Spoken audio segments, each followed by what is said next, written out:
সবাইকে গ্র্যানিয়ান মিমি কিচেন থেকে স্বাগত জানাই। আজকে আমি কাঁচা কলা চাটনি বানাবো। তো কাঁচা কলা দুটো নিয়ে কেটে আমি বয়েল করলাম প্রেসার কুকারে।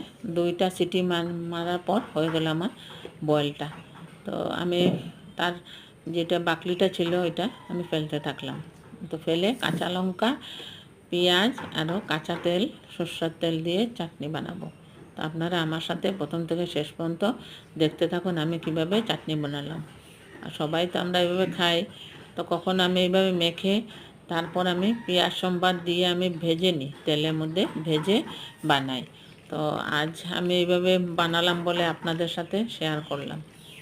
তো কাঁচা কলা বয়েল করে সঙ্গে সঙ্গে যদি আমরা মেখে নিই তা মানে শক্ত শক্ত থাকে না। যদি একটু পর আমরা মাখি তাহলে এটা একটু শক্ত থাকে।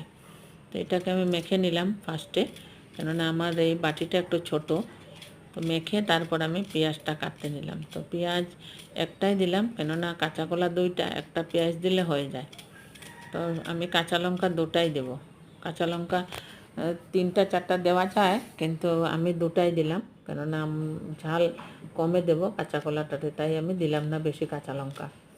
তো কাঁচা তেল দিয়ে আমি চাটনি বানাবো। আপনারা এভাবে যদি খেয়ে থাকুন তো জানেনই, আপনারা সবাই জানে, কখনো এমনি সিদ্ধ খায় ডালের মধ্যে দিয়ে। তো আমি এভাবে চাটনি বানালাম। আপনাদের যদি এভাবে ভালো লাগে তাহলে আপনারা আবার বানিয়ে খেতে চেষ্টা করবেন। তো কাঁচা কলার চাটনি দিয়ে আজকে দুপুরের আমার খাওয়া দাওয়া।